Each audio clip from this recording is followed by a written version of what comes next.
This video contains minor spoilers for Star Wars Rebels: A World Between Worlds. So in this episode of Star Wars Talk, I should be discussing time travel. So, we know time travel is now a thing in Star Wars because of the most recent episode of Star Wars Rebels. Now, further on, I'm happy with it. I don't mind it at all. Am I afraid it's going to become overused? No, and I have a reasoning for that.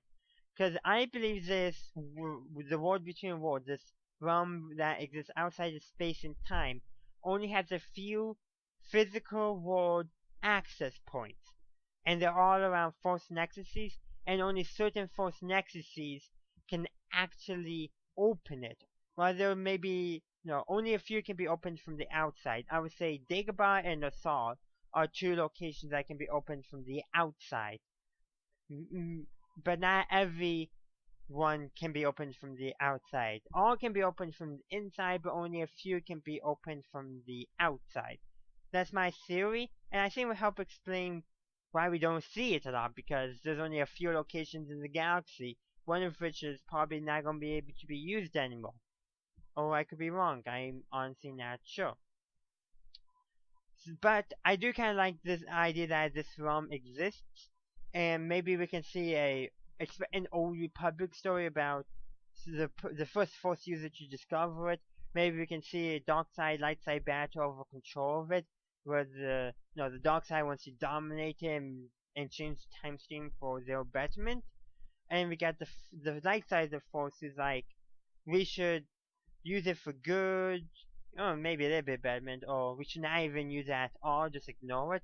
And then probably some middle ground who says we should use it only when it's needed, not when we want to use it. I don't know, but we kind of need to expand on the Star Wars lore.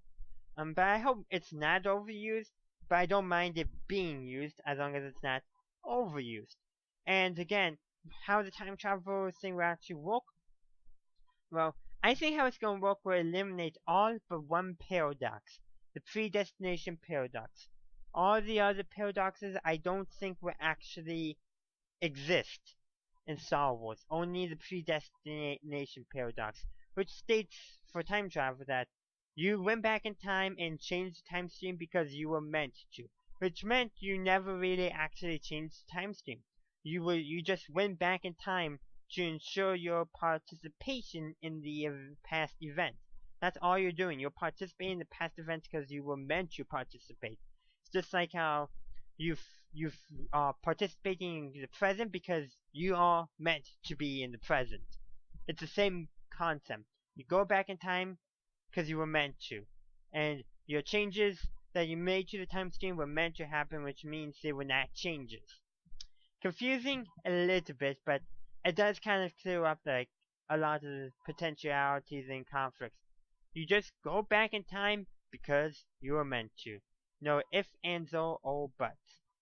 Time travel exists, and when it is used, it's because it was meant to be used. Pure and simple as that. Now, I do hope, if anything, we'll see, like any other stories, like the reason why we see it is because we'll see people wanting to save somebody important who needs to be saving for a certain reasoning, and not want to be saved, but need to be saved.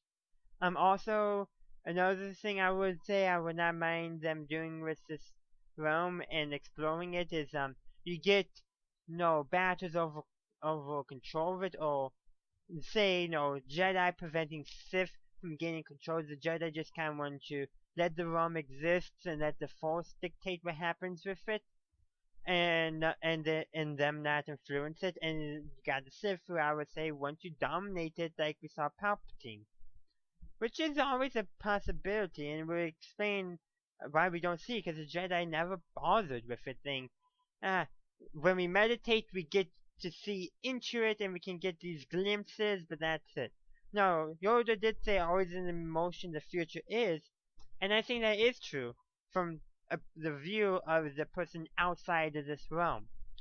In the realm, what has happened, what will happen, have happened. The time travel pronouns get confusing. Just think about this. It's all predestination. Everything that was supposed to happen happens. It happens because it was meant to.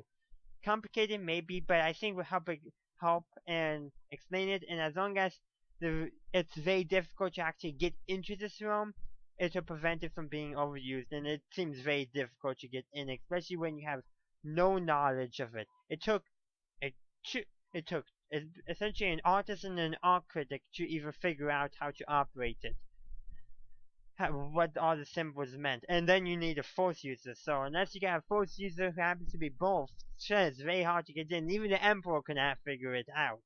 So I think that says a lot. Thank you for watching this video. If you enjoyed it, please leave a like and comment down below. What are your opinions regarding time travel in Star Wars? Also, consider subscribing to my channel for future Star Wars content and ring the bell to be notified of those videos when they come out. Also, consider following me on social media, Facebook, Twitter, and Google+. Links on the description. And as always, have a good day, a good night, wherever you are. May the Force be with you, always.